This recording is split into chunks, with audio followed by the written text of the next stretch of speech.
Tematyka UFO nadal cieszy się niesłabnącym zainteresowaniem.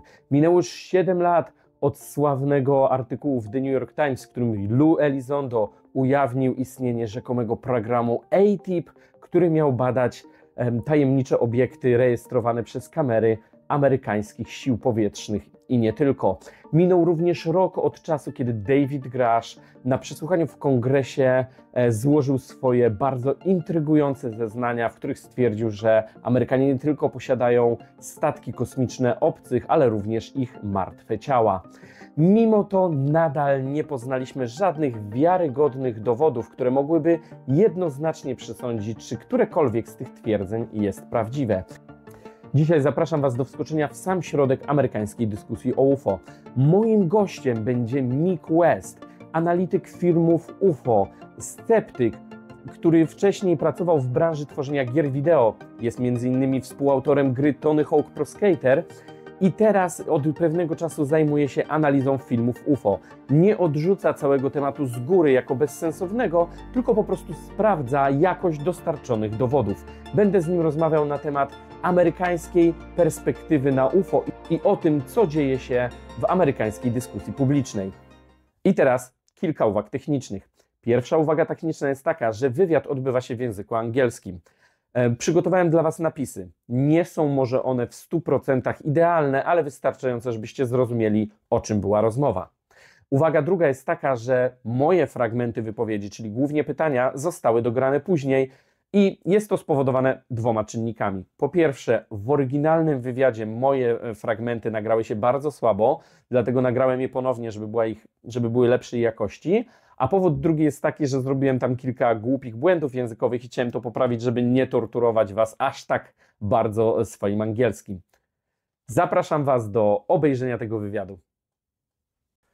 You've already been asked many times about your background and how you started analyzing UFO videos, so I would like to ask you the same question, but limited only to the new era of interest in UFOs, since the famous article in New York Times in 2017.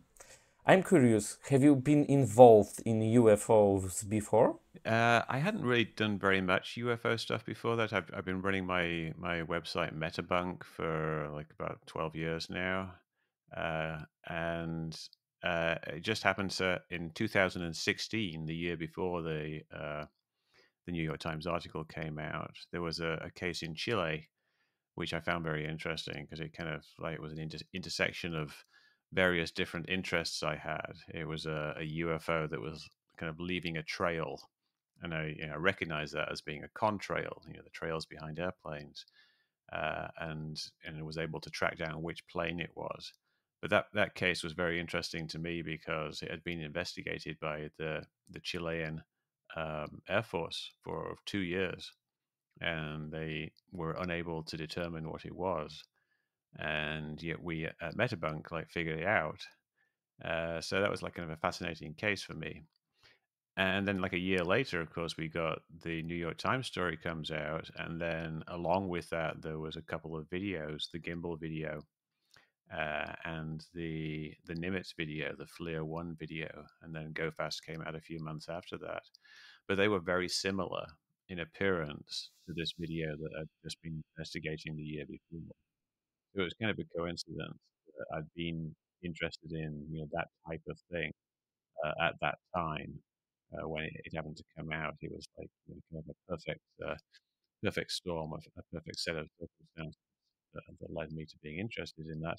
And so I just did the same type of thing, analyzing these new videos. And my initial thought that it was something similar, like it was a distant plane, and I still think that is the most likely hypothesis for the gimbal video and the FLIR 1 Nimitz video, and then the Go Fast video is something else.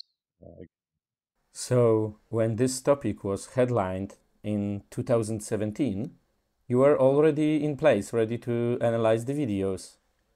Did you start from the very beginning? Yeah, it's like it was interesting that the 2016 case was published by Leslie Kane, who was one of the three writers of the original New York Times article. And when she published it in 2016, the first one that she published, she made a really big deal about it. And then it turned out to be nothing. And so I kind of thought that it would be the same type of thing, that it would be, that she'd mistaken some video for something that was more interesting than it was. And I think that's really essentially what happened. But unfortunately, with these new videos, there wasn't enough time. Well, there wasn't enough information in the videos for us to track down exactly what they were. But we were able to do a lot of determination about what what it might have been. So it is very interesting how it works, because these videos, these so-called Pentagon UFO videos, are very popular in Poland and considered one of the best UFO videos we've ever had. It's like this holy grail, it's real material, it's evidence. A lot of people refer to it saying, just look at this, it looks like a flying saucer captured on video by the US military. It must be true.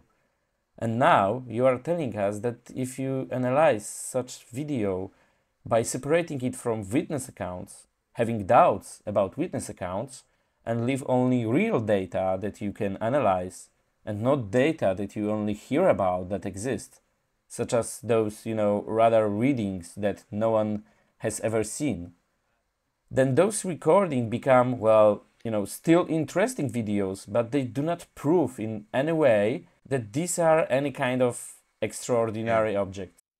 Yeah, the objects don't do anything extraordinary. You got the go fast object is not really moving very fast at all, probably wind speed, which is not particularly interesting. I mean, even if it's moving faster than the wind, it's perhaps just a drone or something like that. You've got gimbal, which looks like it's rotating, but that's really just the camera rotating. And if you do the analysis, it's really probably just moving in a straight line at the same speed as a plane would. And then the FLIR video from the Nimitz, it kind of looks like it's moving around. And at the end of the video, it kind of looks like it shoots off to the side. But that appears to just all be camera motion, because the camera is tracking from left to right. And you see the pilot, Chad Underwood, is constantly changing camera modes. And every time he changes the camera mode, there's like a little kind of jump of the camera, and it makes the object itself appear to move, and then eventually it loses lock. It stops tracking it, and so the object just keeps going, and so it gives an illusion that it's shot off when really it's just moving at the exact same speed from left to right. So, if we put aside witness testimony, have you ever seen a video that it's really, really interesting because of, the potential UFO explanation? No, I haven't, and that's the problem. There are a lot of ones that they appear to do things that are interesting. Like you see something like the gimbal, it appears to rotate, but if you analyze it, it probably doesn't. And then there's other things that kind of appear to move fast, but then that relies on you assuming it's at a certain distance. If you think it's at a different distance, it's not moving fast at all. So there really aren't any unambiguous cases, like cases where there's no question as to whether it's moving fast or not. We don't have that data. We have lots of kind of interesting looking cases that are superficially interesting. They're on the surface, they look interesting, but we don't have cases where we can say for sure this is doing something amazing. And I'd really like to see such a case, but unfortunately, nothing has come forward yet. Yes. Now this topic is so hot that sometimes when I look on Twitter, I mean X now, it's really the jellyfish video, it was really crazy. Now, everything is UFOs. Sometimes, it's even hard to look at Well, it. people want to believe. It's understandable, really. And so they like to hold on to things, and they don't like it when you analyze the videos, like the jellyfish video. Like I kind of showed that was probably just some balloons, but people didn't like that explanation, and so they reject it. Okay. Do you have your own routine of analyzing videos? Let's say some new video has appeared in the public, for example, on YouTube or Twitter. Where do you start? What do you pay attention to? Do you have any advice for random internet users on how to look at these videos? Well, I mean, the first thing to do, one of the more important things to do, is to try to get the original footage, or the closest to the original footage you can. Because a lot of the time you get something on YouTube, you download it off YouTube, and it's not very high quality. So you have to try to track down where it came from. Then you got to try to figure out, where was this video filmed, when was it filmed, and what direction were they looking in. Try to get that basic information, this kind of geolocation of the video, and the time, figuring out what time it was taken. And then you can do various things to the video to try to kind of get more information out of it. And one of the most common things I do is stabilizing the video. And there's various programs that you can use for this. I use Adobe After Effects. Uh, but a lot of these videos that are not taken with military cameras, someone's holding their phone up, and so you get this very shaky video. And if you can stabilize it, you can kind of see more clearly what's actually going on. And then try to find the person who originally took the video and gets their actual account. You quite often will see anonymous videos.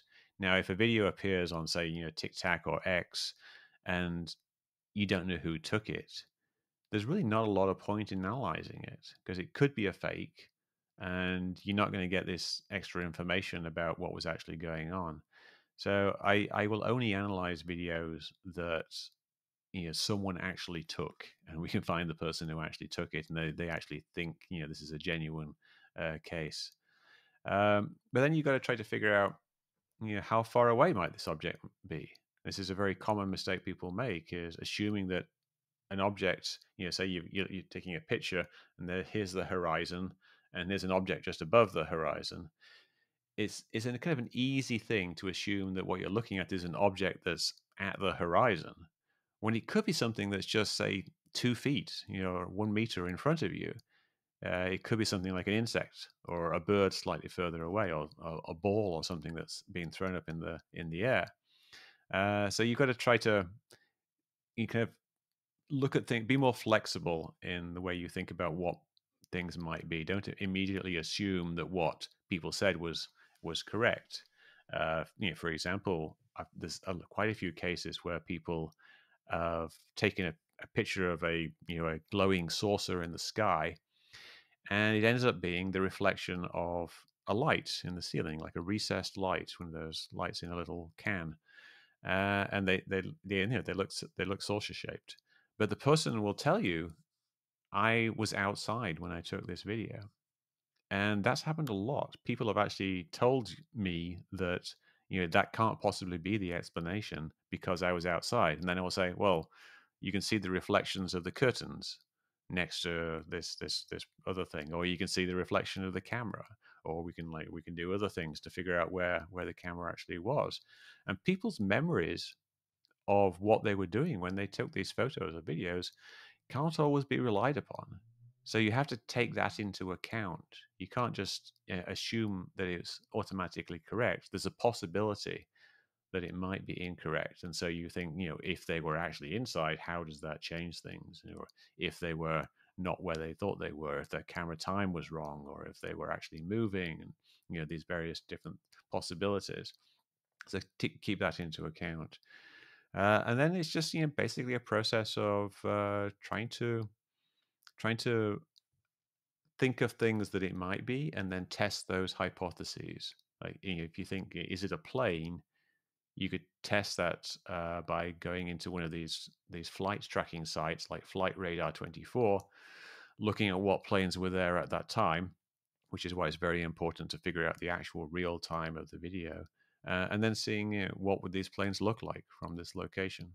And something I've been working on recently is a tool for doing that, which I call SITREC, situation recreation. And it's basically a tool where you can put in things like a location and flight paths, and then see what it would look like from that location. Or you could put in 2 flight paths, and you can see what one plane would look like from another plane. So it's still a work in progress, but it's a tool that I'm hoping to get out there for everybody to use.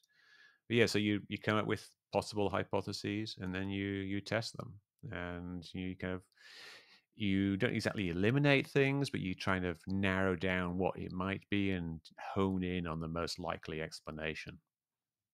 What are the most likely, most popular misinterpretations?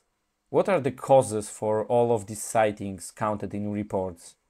Are they starlings, distant jets, balloons? Yeah, it varies a lot. What Arrow has been seeing, like they've said that they see a lot of balloons, and that's a very common thing for pilots to see. And when a balloon gets into a Navy training range, they have to cancel the exercise because it's something like flying in the airspace, and so it's a range fouler. There's lots of other types of airborne clutter, just things that are blowing around in the air, like plastic bags and things like that. There are things like birds. People will occasionally like see a bird in the distance and they think it's a UFO, or a bird might zip past the plane. Other planes are a very, very common source of UFOs because when another plane is very far away, you can't see very much of the shape of the plane. It ends up looking just like a little cigar, like a little shape. You don't see the actual wings as such because you're looking at it side on often, or you're looking at it from underneath, and the planes aren't lit by the sun. Just the body of the plane is lit by the sun, so it's very easy to mistake a distant plane for something like that. And then there are lights in the sky, and there's a whole bunch of different causes of lights in the sky. One of the most common ones is planets and stars like Venus. Uh, but increasingly now, pilots have been seeing a lot of Starlink satellites, and this is something that's been going on for a couple of years now. Pilots have been seeing these Starlink flares.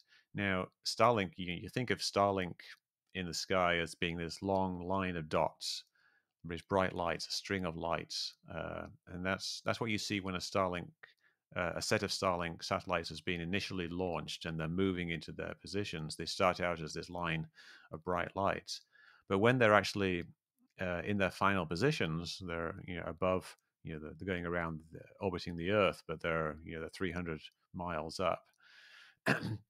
You generally can't see them because they're in such a way that they don't want to reflect the sun. They don't want to get people angry with all these lights flickering everywhere. But there's one position when they're directly above the sun. The sun is about 40 degrees below the horizon, when they will just light up very briefly, not very much, just for about like 10 to 30 seconds. And pilots have been seeing these things lighting up, and because there's so many of them, there's like 3,000 Starlink satellites. If you look at that region of the sky just above the sun, you will see these constant kind of like succession of Starlink satellites lighting up and then fading away. And pilots have been looking at these and thinking that it's flying saucers doing a dogfight, fighting with each other, or going around in circles, or doing kind of weird maneuvers up in space. But it's not. It's just individual satellites passing through that region of the sky, and that's something that, even though we've explained probably at least 20 different cases of this going on, pilots are still reporting it. And it's something that, if someone like Arrow or the FAA needs to actually step up and explain to the pilots what's going on, and maybe give them a bit more guidance there. But yeah, there's a lot of things in the sky that can be mistaken for UFOs. You've mentioned the error report. What do you think about this latest error report? This is a part one of the historical report. Yeah, Do you think that it closes the case? I don't think you're ever going to close the case, because there's always sightings that aren't in the report, or there's going to be new sightings, and there's going to be disagreements with the interpretation of what Arrow has said. Arrow's done the historical report, which covered things like Roswell and other cases like that. They didn't go into a huge amount of detail, but they did basically say, that they have no evidence that there are extraterrestrials. There's no evidence that there's amazing technology up there, and pretty much everything they look into turns out to be something pretty boring. Like, pilots are having parallax illusions. There's lots of balloons up there. So I think perhaps for the mainstream media, it was it was something that poured a bit of cold water on the situation. And I think they're a bit less excited about it now because Arrow have said basically, it's basically the Pentagon has come out and said, there's nothing much to this. But there are still a lot of UFO fans out there, and there are even UFO fans in the U.S. government. There are senators and congressmen, people like Tim Burchett, Anna Paulina Luna. These people in the UAP caucus, they call themselves, like the people who are in Congress who are interested in UFOs, and they're pushing it, but they don't really have any good evidence. They've just heard these stories. They've been convinced by David Fravor. This is something they will cite if you ask Tim Burchett, who's kind of the leader of these people, what convinced him, he's going to tell you. He hasn't seen any flying saucers. He hasn't seen any dead bodies, but he heard a very good story from David Fravor, and that's why he believes in it. Jeśli nadal oglądasz ten materiał, to znaczy, że Ci się spodobał. To super, bo włożyłem w niego bardzo dużo pracy. To nie zapomnij polajkować materiału, podzielić się ze znajomymi, napisać komentarza, a jeżeli chcesz częściej wpadać i dostawać informacje na temat nowych materiałów, które pojawią się na kanale, to oczywiście zapraszam do subskrypcji. Możesz również zdecydować się na wsparcie jednorazowe i wsparcie ciągłe mojego kanału. Wszelkie szczegóły znajdziesz w opisie odcinka. Wracamy do tematu. Yes, I've seen on YouTube and on X that they are bringing back the old footage of the, alien interrogation and many other videos, pulled from the bottom of the internet, debunked years ago. It's all coming back again. But okay, I'm wondering how it's changing. How you see the change of attitude in the public discussion about UFOs? Because I remember how in 2017 it all looks like maybe not 100% credible, but, reasonable. The UAP investigation, the strange object that are recorded by military cameras and radars. And now, after 7 years, we are in 2024 and we are talking about the, alien bodies, the reverse engineering program. Senator Tim Burchett says, that aliens are angels or something like that. It seems like it's all escalating very quickly. But my question is, how is the public reacting on this? Yeah. Well, I think the public got very interested in the topic, starting with David Fravor and the New York Times story and Lue Elizondo, and a lot of people were very excited starting with that, and more people got excited when David Grusch, the UAP whistleblower, came forward and told his stories. But of course, the thing that always happens with UFOs is, as time goes by, these claims get made, but no evidence actually comes out.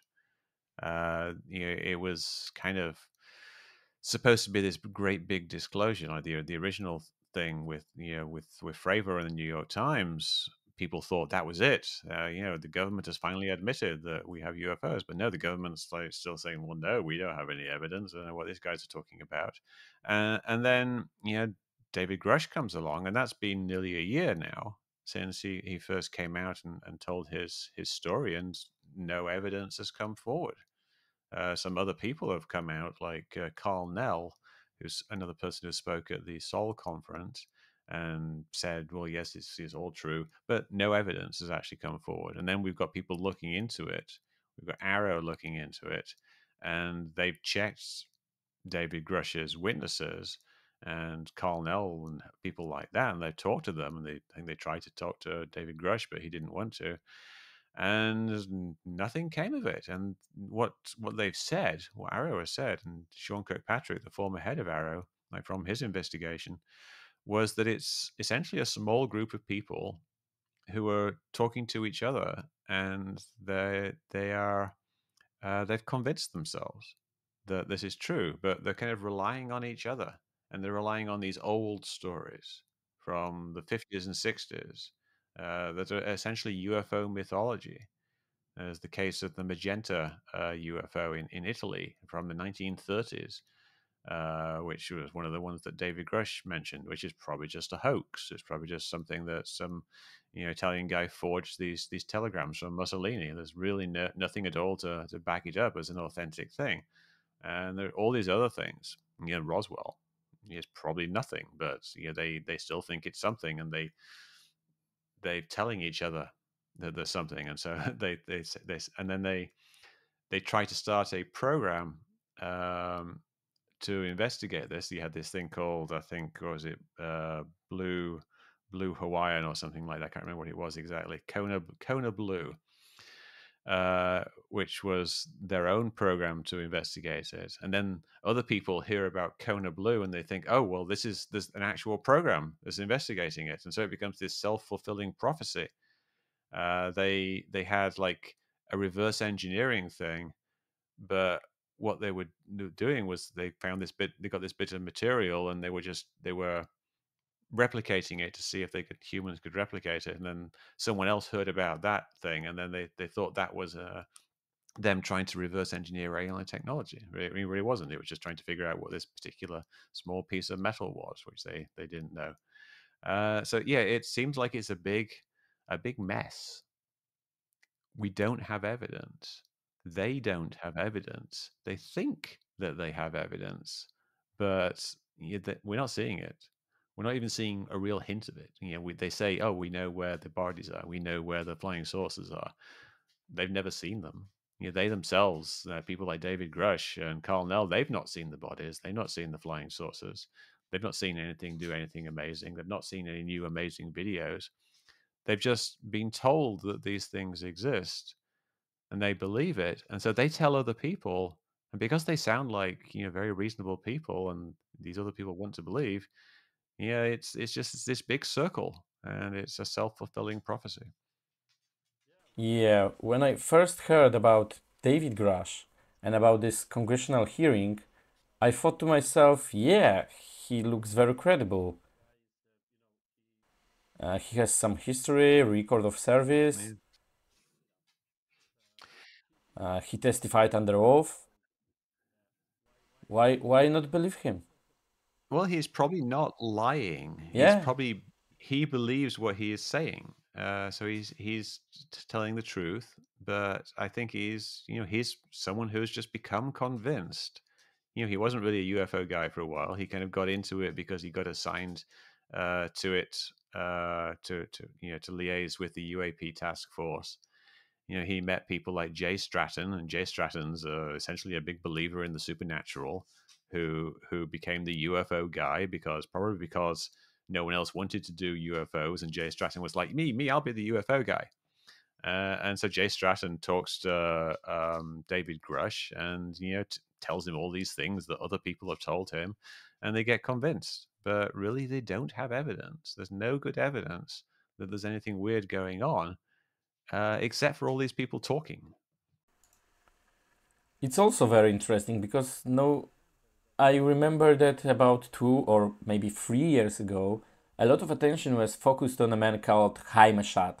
That's the former head of the Israeli space program. He also was very credible man. He also made claims in interviews, but also in his book that he wrote. He basically said the same things as David Grusch. He mentioned the Skinwalker Ranch. He mentioned the research being done there. He also claimed that the contact with aliens are being maintained.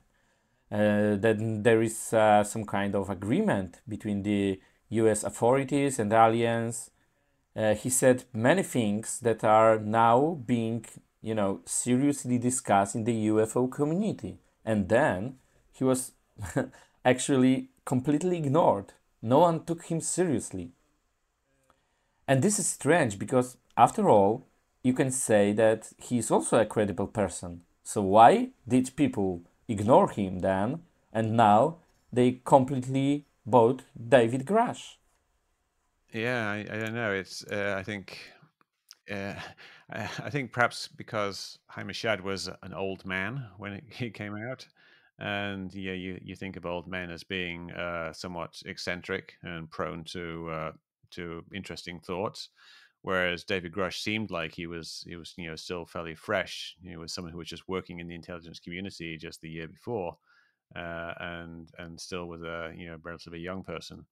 So perhaps that had some effect. And of course, he was an American working in the Pentagon, which I think is different for the American audience, obviously, than someone working in Israeli military. But of course, there were people who believed in Hamishad's allegations. But if you look back, over the decades, there's been many people who have come forward making claims that seem like they have credentials, but they never actually managed to back them up.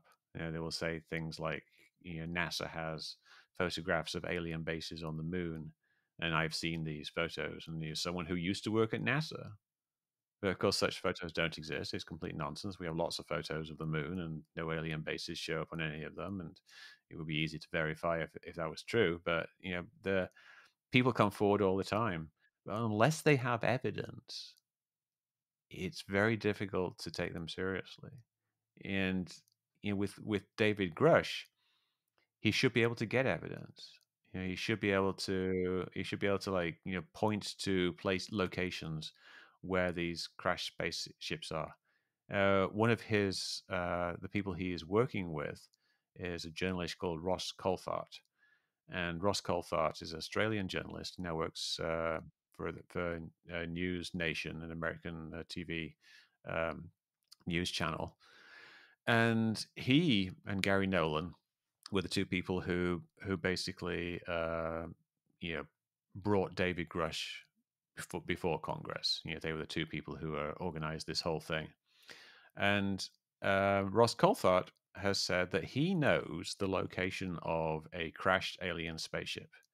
And not just any old crashed alien spaceship. It's a crashed alien spaceship that is so big they couldn't move it, and so they built a building over the top of it.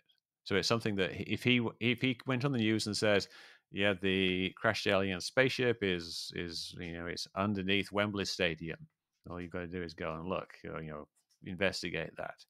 That would be something that you would be able to do some investigation on. If you couldn't go, maybe you couldn't go and dig under there, but you could certainly start investigating that type of thing. But even though he says he has this evidence, he won't say where this crashed alien spaceship was. And he says, it's because he doesn't want to reveal his sources. But he's already told us that he knows where it is. So obviously he's revealed his source to that degree.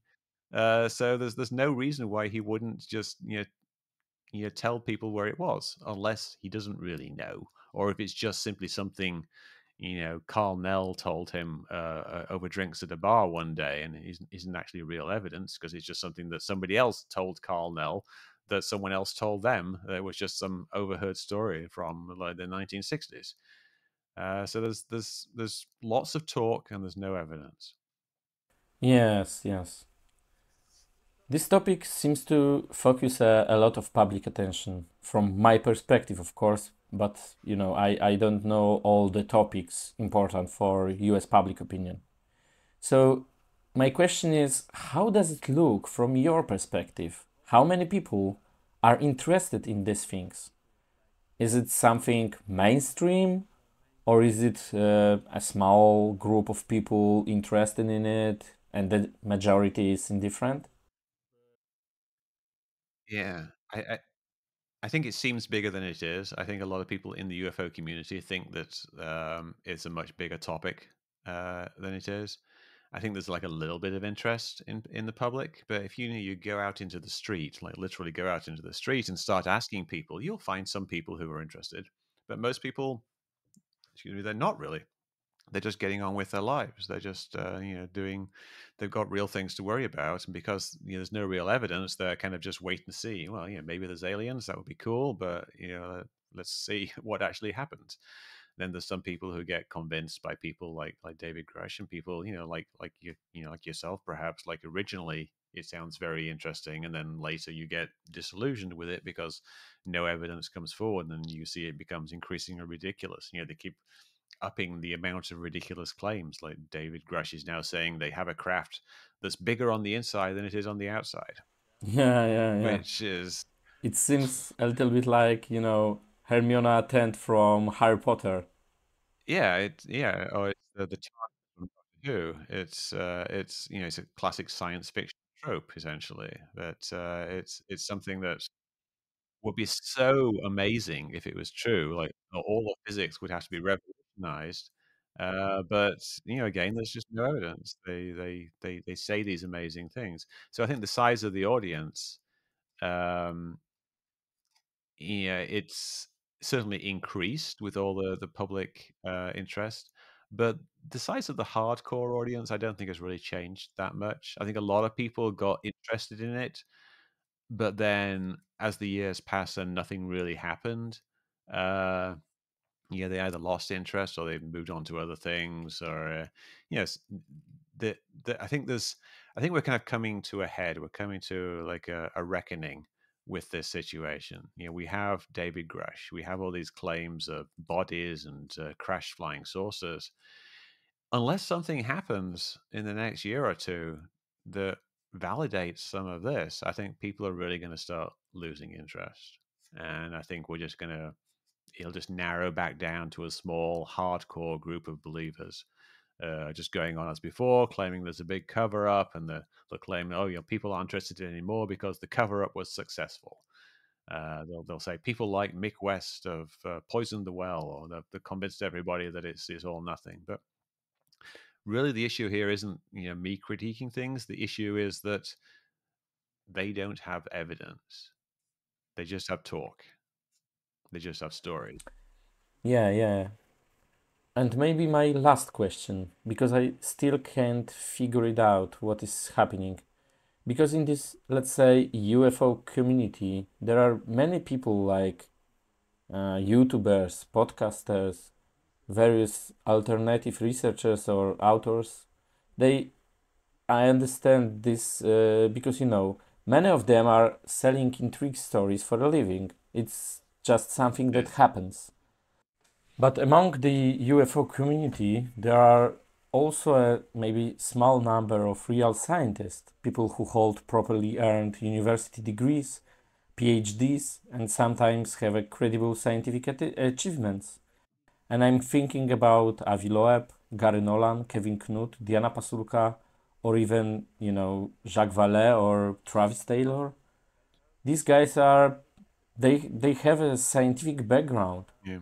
Why people like them engage in such a topic and make these claims when I assume, they know that this is not the scientific approach and they do not have any evidence to support this? I think it varies. The people you mentioned, they all I think have very different motivations. Like Gary Nolan, for example, I think he's strongly motivated by having been visited by aliens as a young man.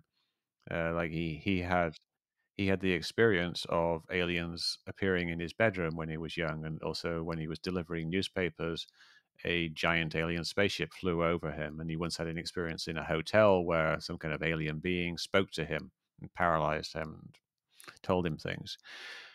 So some people are very motivated by their own experiences, which they perceive as being genuine. Other people are just simply have become convinced of the validity of the subject. Like I'm thinking of people, like Jacques Vallée, for example. He's this very old time UFO investigator. He spent a lot of time talking to people, and has become convinced. And he's been part of the same crowd of people for a very long time. And once someone like him becomes convinced, they convince other people. In some ways, it's a bit like a cult. If you think of a cult-like religion, like say Scientology, where people have these very strange beliefs, and then they have this very powerful people within the movement to basically persuade Prophets. them of this belief. Yeah, they're essentially prophets, but also just like Prophets, revelations, holy yeah, books, there's everything. there's certain parallels there for sure. Even if you just think of it as being like a cult that's not particularly like apocalyptic or anything like that, it's just a belief that there's something going on. A lot of this belief is somewhat irrational, but very strongly held. And so the people who believe in these things, it's very difficult to get out of that mindset, because once you've kind of contorted your mind in a certain way, it's very difficult to uncontort it, to get it back to straight. And I think a lot of these people like Avi Loeb, I think has different motivations. Perhaps I think he is someone who has published a lot of papers. I think he's literally published over 1,000 papers, and he publishes a new one every week or two, if not more. And he's got a very strong opinion of his own talents, and because he became convinced originally that this asteroid Oumuamua was an alien probe of some sort, or an alien artifact, that kind of set him on that path down, partially down kind of the believing in extraterrestrials. And he's done other things recently, like he's done this expedition that some millionaire paid him like $1 million to do. Well, didn't pay him, financed it. And they took some samples of the seabed and found some iron spheres, which you think come from perhaps a interstellar probe. Probably they don't. Most mainstream science thinks it's probably inaccurate. Like his measurements of where that was probably inaccurate. But he's convinced, and he's a very he's a very self-confident person, and someone who Yes, believes but that he is at right. least he's trying to, put some scientific method. He's not trying to make the Yeah, claim he's that everything yeah. is some kind of cover-up. He just wants to collect the samples. He wants to go to the Sure. lab, publish his research, and enter into discussion with Yeah, other scientists. he kind of I don't know. I think he's made a lot of statements that really are a bit more certain than they should be, like about the location being for sure part of this, where the asteroid or the comet, the meteorite landed, and the composition of these micrometeorites that he found. Were they actually something that was something that was interstellar, or something from within the solar system? If it's just a regular meteorite, it doesn't really matter. And he's very ardent and very very strong-willed about it being one way. So I think I think he does wants to work within the bounds of known science, but he also has very strong personal opinions about interpretations of the evidence. And so that kind of, I think, is skewing him in a certain way. And if a lot more scientists were on his side, that would be something. But it's kind of like him against science. So it's difficult to just side with him. If you got one voice crying out in the wilderness, perhaps they are correct, and sometimes the new person is correct, but the standard of evidence is pretty high. He needs to really demonstrate more clearly and get other people on board with his interpretations. Yes, I remember such a discussion in archaeology about whether the Vikings reached the North America first, even before Columbus. It was a long discussion based on the interpretation of sagas and myths, but the whole discussion ended with one piece of evidence. When they found the remains of a settlement from the 11th century, they had proof, and all discussions ended because you have proof, you can check this. Yeah, exactly. All you need is one good piece of evidence. You need hard evidence, and that's what you need. You need one piece of evidence, and that's the thing with UFOs. We've got tens of thousands of UFO cases. They're all terrible. They're all really bad. They're all lacking in evidence. None of them are unambiguous. None of them you can say for sure this was doing something amazing. And there's no bits of physical evidence. People claim like, oh, this is a bit of metal that fell off a flying saucer. It turns out it's a bit of magnesium that's just could have been found on Earth. So it's not, or it could have been a meteorite. It's that we don't have that one piece of evidence, and we should. If aliens were visiting and people were seeing them all the time, and if they are, really flying around in vast numbers, buzzing our Navy jets, I mean, how hard is it to get this evidence? But it's just always just out of reach. So my last question, what do you think? Do you expect any breakthrough in 2024? Any new revelations? I know that Lue Elizondo will publish his book. Maybe more whistleblowers who can confirm Grusch's story. Maybe something from Gary Nolan. Do you expect anything special in 2024? I do not expect anything special. I expect more of the same, like more similar things. Lue Elizondo's book, he will probably just tell stories about when he was a day tip. I don't think there'll be any new amazing revelations.